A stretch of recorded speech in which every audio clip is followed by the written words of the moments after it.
Welcome everybody to your PTAC Lunch and Learn. Today's May 19th, 2021. So excited to see everybody here. I hope your spring is off to a great start.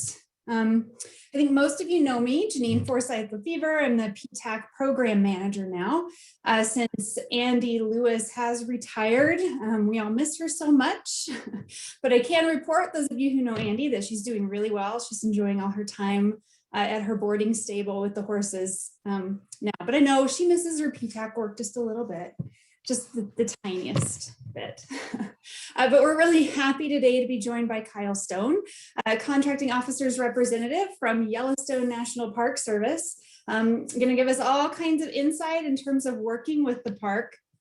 And I would really encourage everyone on the line to take advantage of his presence here in terms of asking questions. This is a unique opportunity to have his undivided attention. So you can ask questions a couple of different ways. You're always welcome to unmute yourself and just talk. As most of you know, we love for these sessions to be nice and interactive. You're also welcome to use the chat feature. I will be watching the chat box and relaying any questions to Kyle. So those are two ways to interact with us today. And I think with that, I will go ahead and hand it over to you, Kyle. Thanks so much for being here. All right, so I just want to thank PTAC for allowing myself to present. This is the first time I've presented to anything like this, so I'm hoping it's helpful. I'm going to come from the standpoint of a COR. In a lot of my background, I'm not sure who on here and what your business background is, but a lot of my experiences in construction contracting as the COR. And so if you're not necessarily in the construction field, I'm hoping that some of the things you'll hear on here will help you with CORs in different type of construction or a different type of contracting for the government. So anyway, I'll skip through this slide here. Let me figure out how to go to next. Okay, so a little bit more about myself. My name's Kyle Stone. I'm a civil engineer with the park. I've worked for Yellowstone for about 1.5 years. Before that, I worked 12.5 years with the Federal Highway Administration, and 2.5 years as a highway designer and 10 years as a project engineer.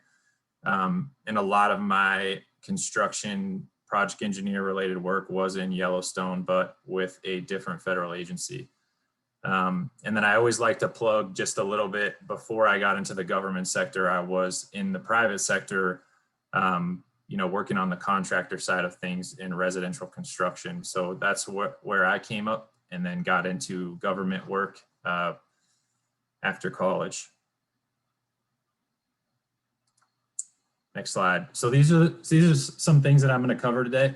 It sounds like you guys hear a lot from COs. And so having a COR present was something different. And so I'm going to talk a little bit about the difference between the CO and the COR. I'm going to talk about what the COR's duties are, a little bit about what the COR doesn't do. So what things the CO doesn't allow us to participate in. Going to talk a little bit about Yellowstone National Park and some of the information and stats about why we have so many projects and contracts, just all the things going on in the park. A lot of people don't realize it's like its own state or own city municipality of all the different things people don't realize that go on behind the scenes. Types of things or examples of things that we do or we use contracts for in the park. Some past work projects I've been involved with, both with Federal Highways and the Park Service. Some work that we have currently underway, some work that's coming up with the Great American Outdoors Act legislation that was just passed. And then just some advice from me for businesses getting into government contracting, things that I see that make projects go really smooth, how interactions are best with the government. And then we'll have a few questions at the end or time for questions that I'm happy to answer any questions. Submit them in the chat window. I can take them verbally too at the end of the slideshow. Either way is fine by me. So this is a list I made of the difference between a contracting officer and a contracting officer's representative. So the contracting officer, they're the top authority. They're the main authorized agent for dealing with contractors and have the sole authority to solicit proposals, negotiate, award, administer, modify, or terminate contracts. They also make related determinations and findings on behalf of the government. So if we have a differing site condition or excusable delay claim or whatever, they're the ones that are going to make those determinations on the contract. So the COR is somebody that is appointed by the CO. So our CO is on this call. She delegates authorities to the CORs on the projects. And we're usually, our biggest task is just oversight of the contract as a technical expert. I like to say most COs aren't necessarily experts in construction from my point of view. Every once in a while, you'll have a CO that's maybe spent their whole career in construction before they got into, or before they became a CO. But for the most part, I've seen throughout government, a lot of them are more business minded, or maybe came through a different ranks and not necessarily in construction contracting. And then the COR has no authority to perform actions listed above under the CO. The COR, in my view, is the person that you're going to interact with the most. If you get a contract with the government, we're the face of the contract typically when it's under construction, or if it's being, whatever type of contract that you're using, we're usually the face of that. I will say the COs usually have a significant number of contracts under their authority. Your one contract is one of many. And so delegating that to the COR takes some of that workload off and lets us handle some of the technical things. One caveat to that is the CORs usually have a lot of work too. We have multiple different contracts that were assigned as a COR. For me, I have about 7 to 8 currently right now. There's a dollar value around 50 million of all those contracts. The value of those contracts added together is about 50 million. So my workload is high too. We try to respond as quickly as we can, but that's, I don't want people to think we're the only, or the only project we have is the one project that you have, if that makes sense. So some of my responsibilities as the COR, we ensure contractor compliance.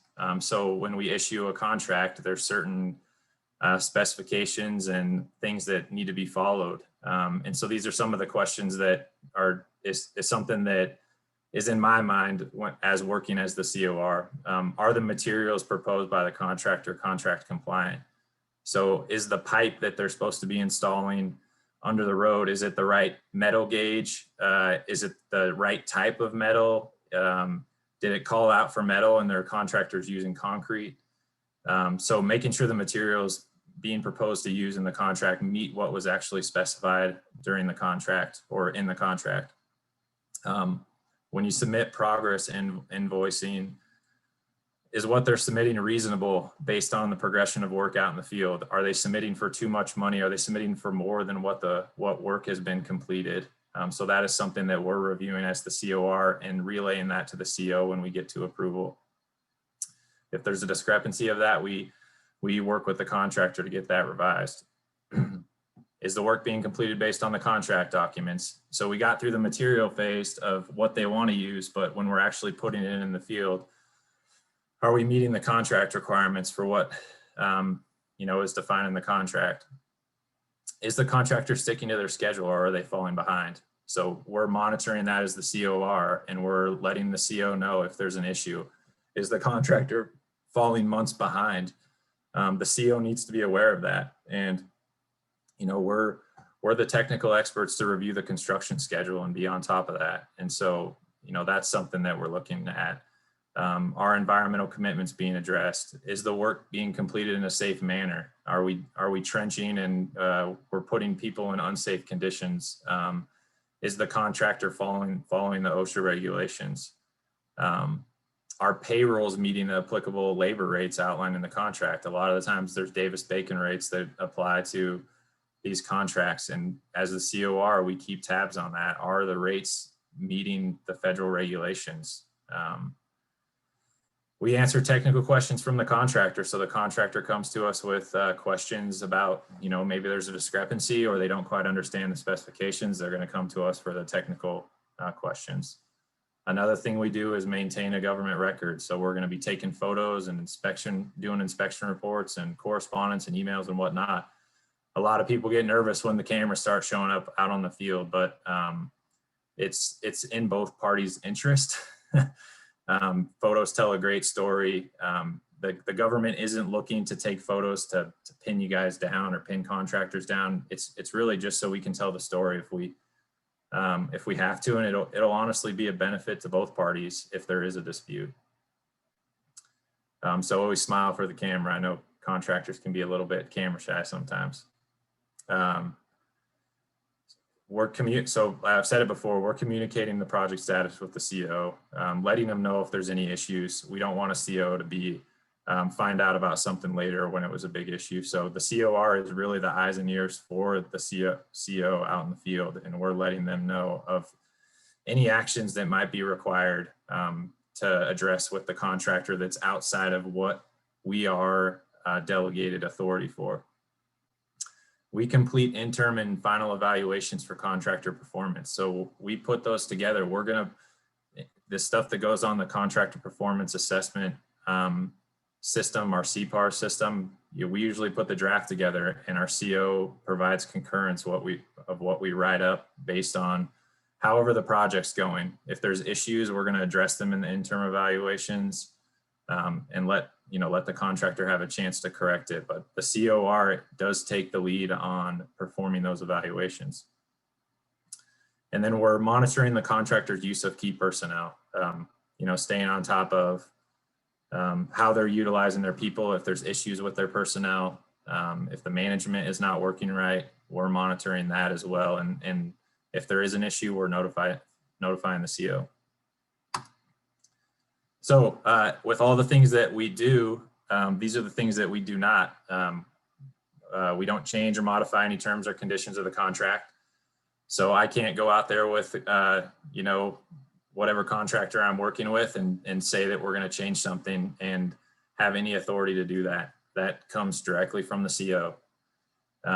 We don't direct any contractor to perform work or make deliveries not specified under the contract. And so in the park, we have so much deferred maintenance. There's always that, oh, we should fix that pothole in the road while we're here paving, or we should fix that water hydrant that's not working. And it's so convenient that contractor's right here, but we don't have that authority to direct the contractor to do something outside the terms of the contract.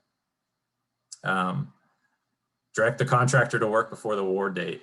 So we don't want to do that. We want to stick to the award date. We want to get the notice to proceed issued, and we want to go from there. We don't want to waive or relax in any way the government's right. The government's right with regard to the contractor's compliance with the specifications, price, delivery, or other terms of the contract. So, striping, let's say we're finishing a parking lot and we can't sit there and say, well, if the contract required striping and we just won't do it this time, don't worry about it. We need to stick to the contract. So the COR doesn't have authority to all of a sudden eliminate work or reduce the amount of work that's in the contract. Interfere with the contractor's management of its employees. So we're not going to sit there and direct employees or supervise. We really want, we want to stay out of that. Make any commitments approving any action that would create a financial obligation on the part of the government. Cause the contractor to incur costs otherwise detailed in the contract. So maybe there's something else that we just want the contract to work. We don't want to make anything different from the contract. We want the contract to just build itself and stay out of the way. Take any action in respect to termination. Obviously, we don't have the right to terminate a contract or do anything in those regards. Participate in negotiations. So we're executing modifications.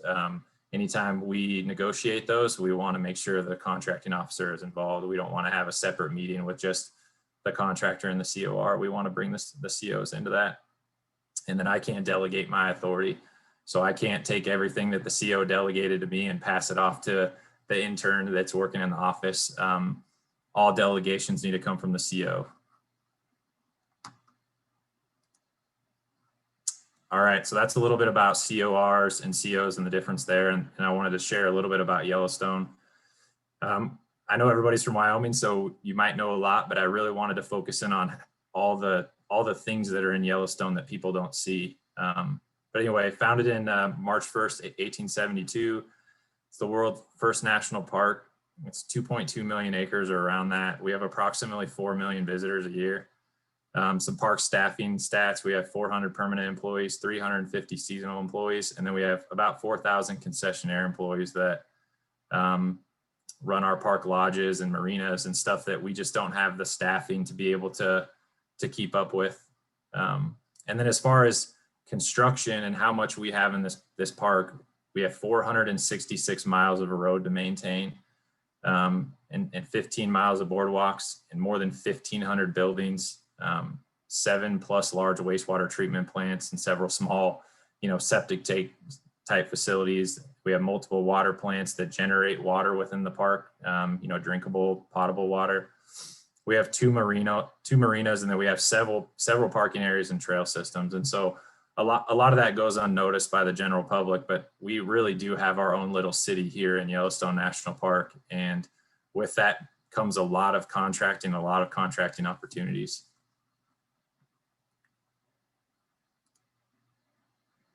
This is just a random list of things that I've heard about contracting since I've been here, and all the different things that we contract. And with road and bridge construction, we utilize federal highways a lot, but we have contracts for traffic striping and road aggregate supplies and housing remodels and electrical work.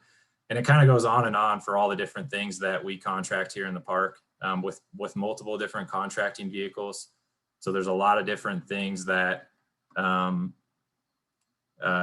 lot of different opportunities for businesses to get involved in all sorts of different types of contracting needs and contracting methods. So this is the kind of the part that I like to share a little bit about, and some of my involvement in construction in the park.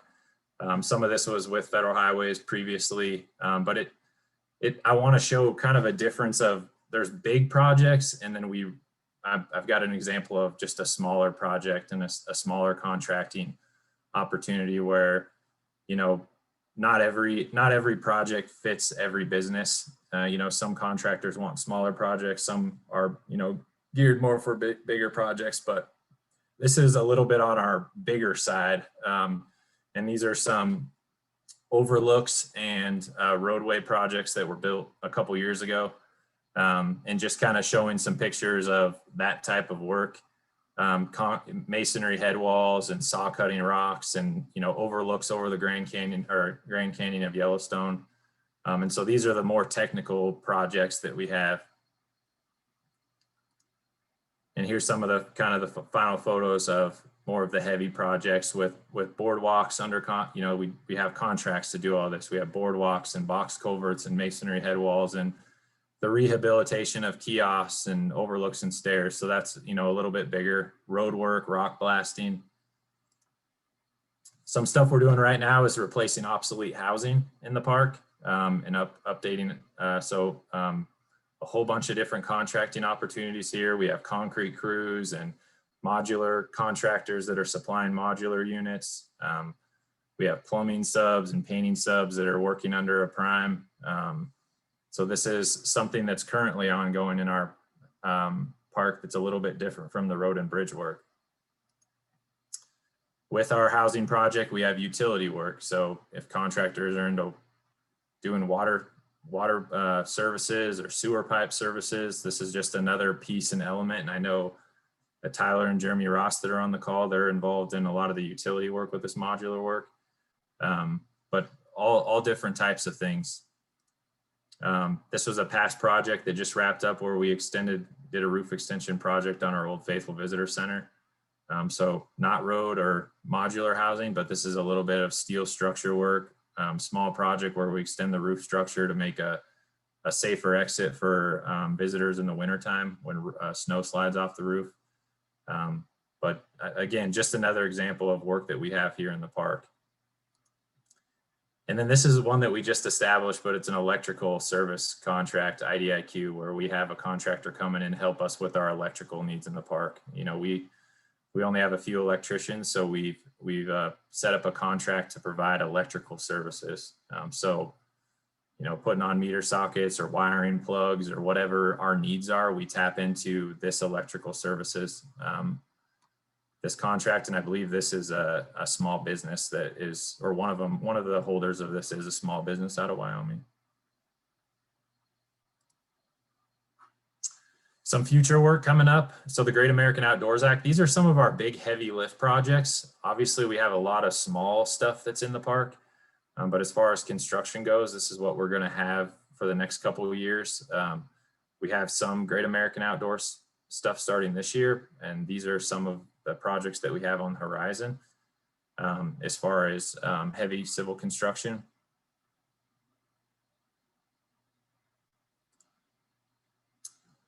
All right, so this is about 5 points I put together for businesses looking to get into government contracting. Things that I've experienced, things that I would share with the contractor if they were coming to work with the government or haven't done government contracting, and what this might give you a little bit of what to expect. I always tell people to get organized. Don't get a government contract and not have a way to manage paperwork, or there's going to be a lot of submittals, a lot of payrolls, material certifications, and invoices. Make sure you have a way to manage that, have logs, submittal logs. A lot of our contracts require that. But keeping your paperwork organized will make the project a lot smoother. And the government's going to be asking for these things. So be ready for the amount of paperwork that's going to come with the government contract typically. I always tell people when they come to work in the park, come prepared. You can waste a lot of time in Yellowstone. So if you show up and you don't have the right piece of equipment or the right materials, it's a half a day or a full day trip to go to town to get it. And you can burn a lot of daylight and a lot of contract time just chasing things down. So the contractors that really succeed in the park are the ones that show up prepared with their entire tool trailer and everything they think they might need to perform the work.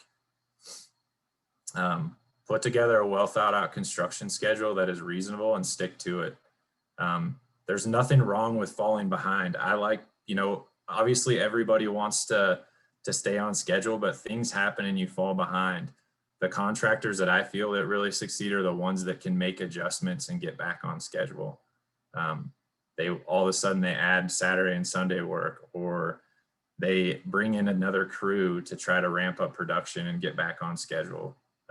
So add shifts, increase crew size. I've had people work 24 hours a day on contract to get back on schedule, but don't just let it keep slipping, because you'll end up getting very, very far behind. And that's when the CO gets involved.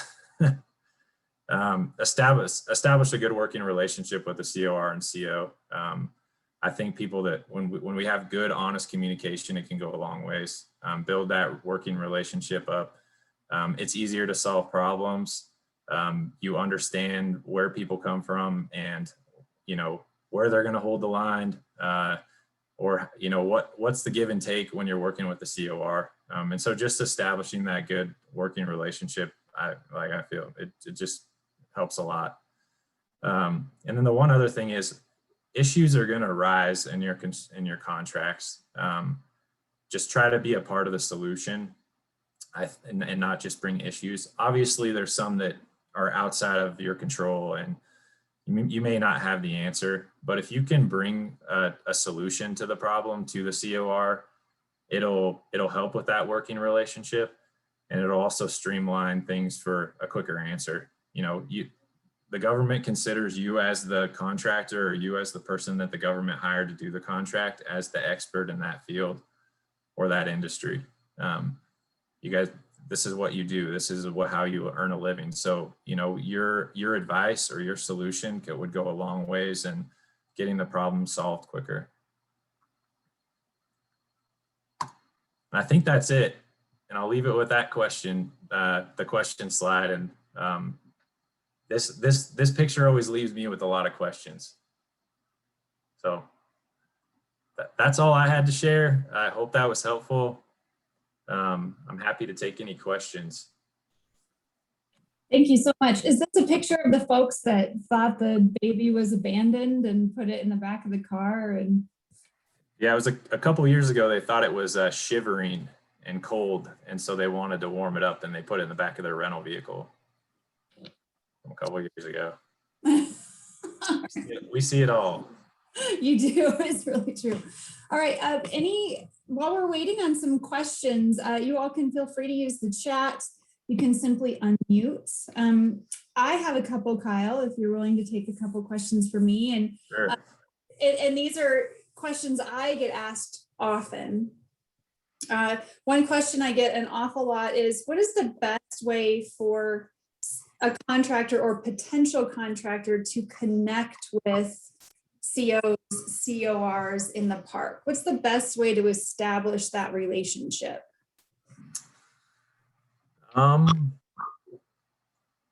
So as a COR, I mean, I've had subcontractors that are on other contracts that'll come up to me and are always interested in our work, and I try to point them in the right direction of work coming up. As far as connecting with COs and project work, I'm not necessarily sure what the answer is for that.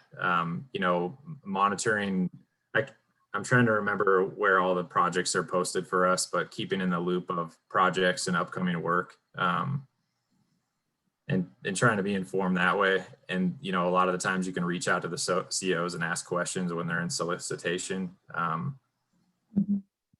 That would be my, but I do interact with a lot of subcontractors that are that are maybe working under a prime, that are interested in becoming a prime and getting involved in construction work. And I'll, try to point them in the right direction if I know.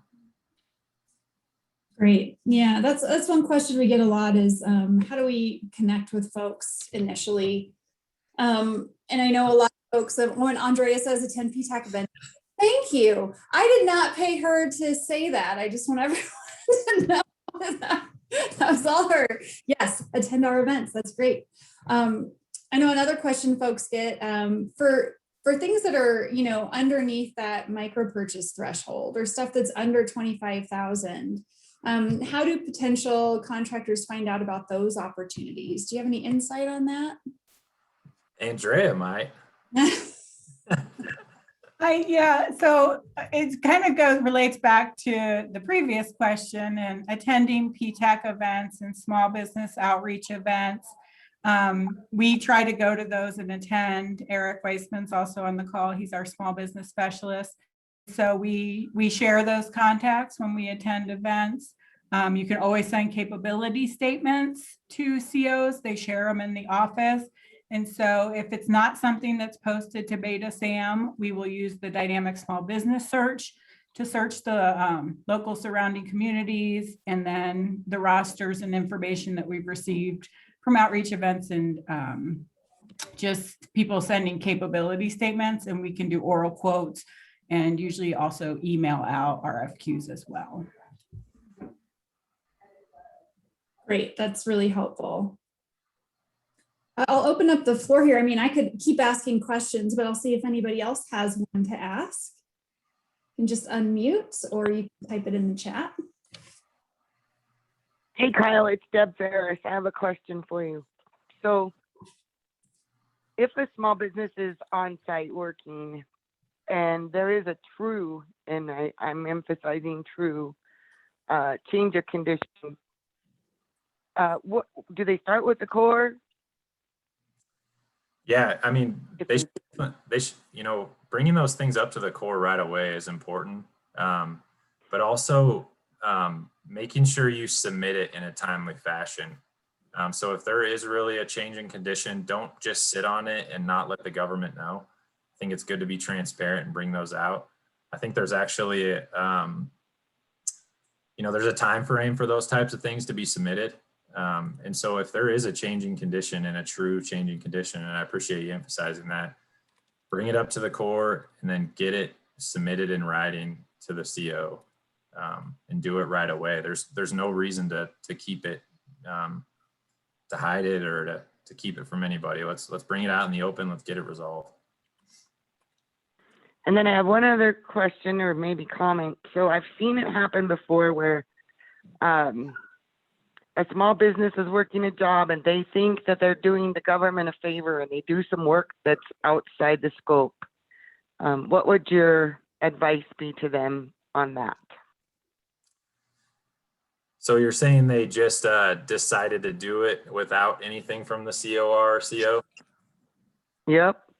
Because it, it was the right thing to do, right? I mean, you know how conscientious most of our small businesses, or many of them, are. And so they see something that needs to be done and it's not part of the contract, so they do it because they're just conscientious.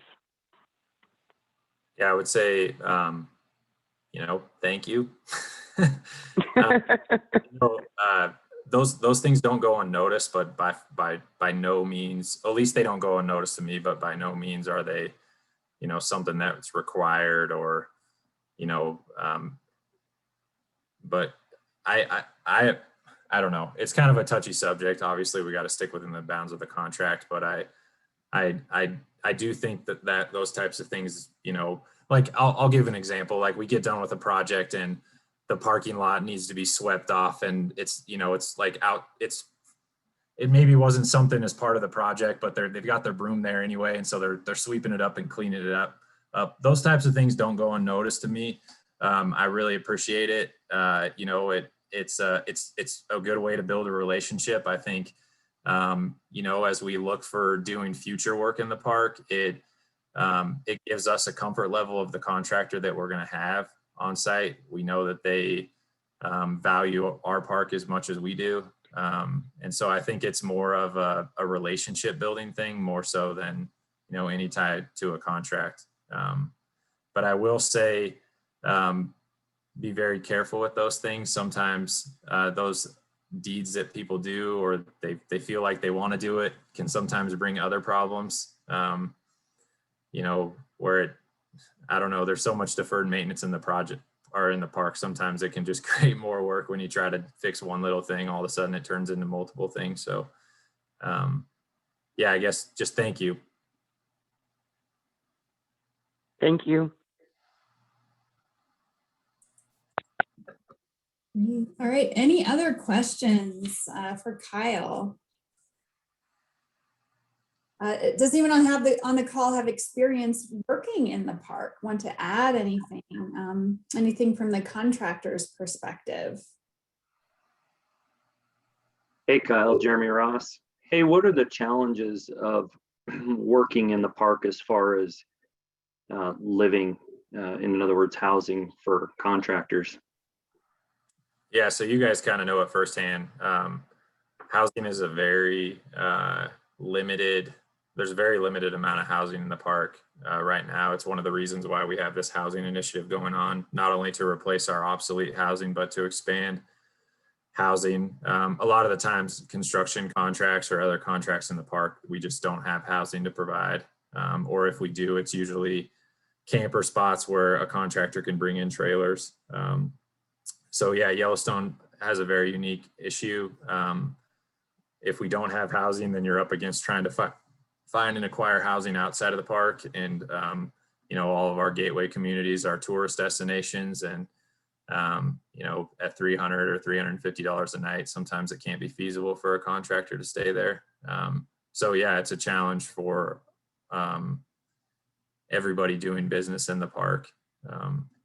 So I know you guys are way outside of the park this year. Last year was a unique situation with the reduction in staffing because of COVID.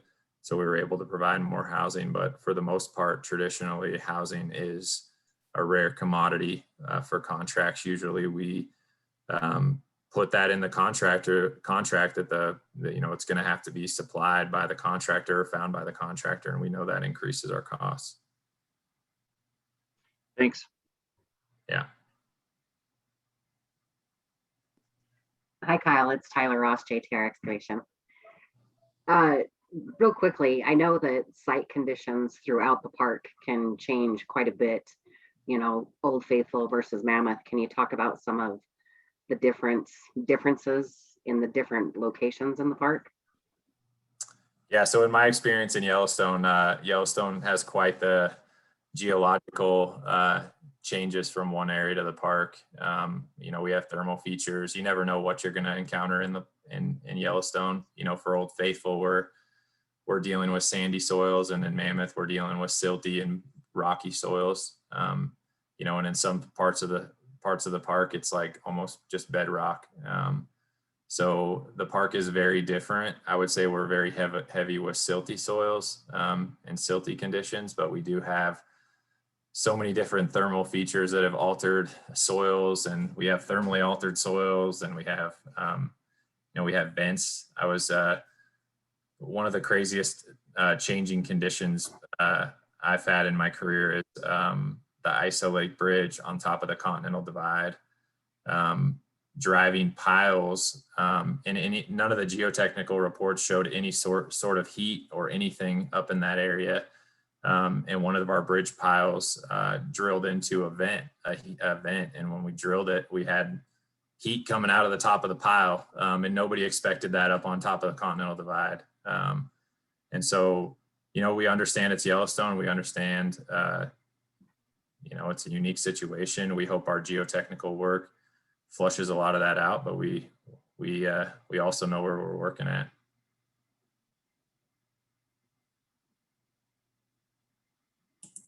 Great. I have a question in the chat here. What are some of the biggest differences in your work experience at the National Park Service and federal highways, or is the work similar? I think federal highways is very heavy construction contracting. And one thing I've learned with the Park Service is just so many different types of contracts. It's construction contracts, it's supply contracts, it's IDIQ contracts. And there's so many, when federal highways is engineering, we're road and bridge. That was the mission at federal highways. Here, there is a lot more, obviously the national park and preserving Yellowstone is the big mission, but we're doing roads and buildings and, wildlife studies, contracting for wildlife studies and all sorts of different types of things. And so there's just a big difference in the type of work in the mission of the two different agencies. As far as construction work goes, I think just different types of construction work, not just roads and bridges. All of a sudden we're mixing in, building construction, more utility type work. And instead of just, paving roads and that type of thing. So I think there's just a little bit different types of construction work.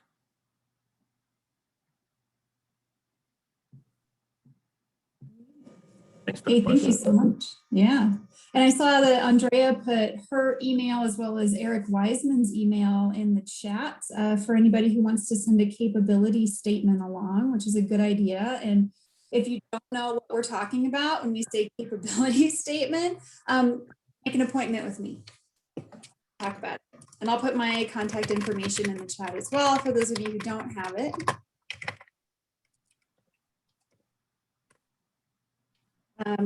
Your PTAC is always available to help with capability statements, making sure they're nice and polished before they go off to folks like Andrea and Eric. We also help with your proposals. We're that unpaid staff member who will look at your proposal and tell you where you misspelled a word or what points you're missing that the agency is going to be looking for. So feel free to utilize that.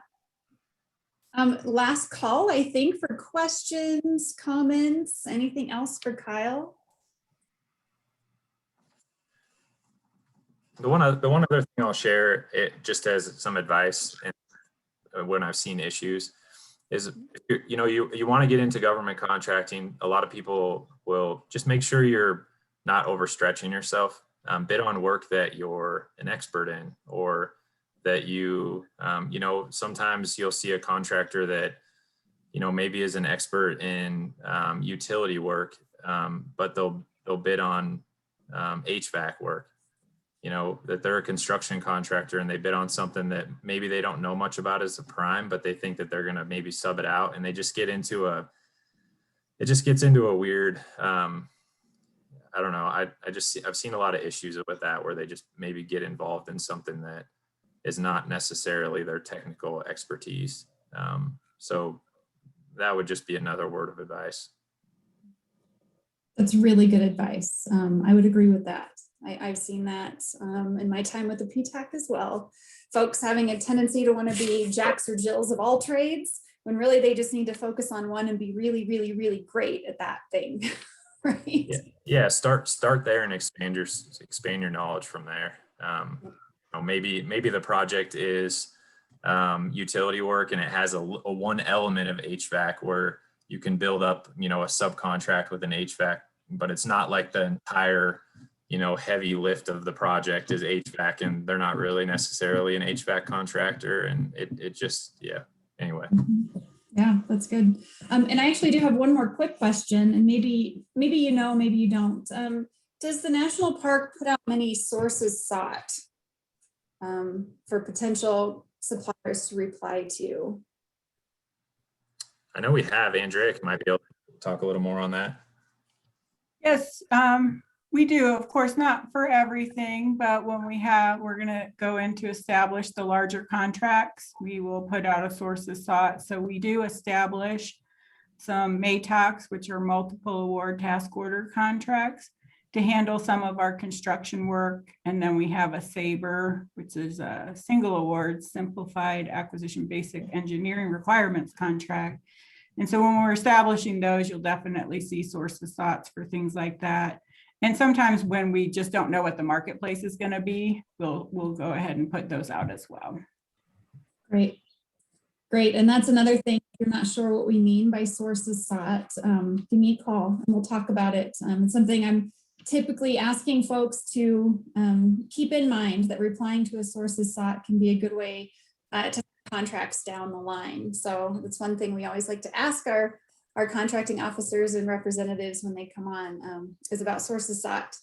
So it's important to reply to those if you have time. Anybody else, any final thoughts? Right. Well, Kyle, it's been a pleasure. Thank you so much for joining us. You are welcome back anytime. If there's anything the PTAC can do for you, all you need to do is reach out. We're happy to help and connect you with folks if we need to do that. Other clients on the line, we always appreciate your time with our Lunch and Learns. We love seeing your faces and your names. Just keep in mind, PTAC's here for whatever you need. You can always reach out for one-on-one counseling. With that, I will go ahead and end the meeting, but thank you again so much. Really, really appreciate it. Everyone have a wonderful day. Thank you. All right. Take care, everybody.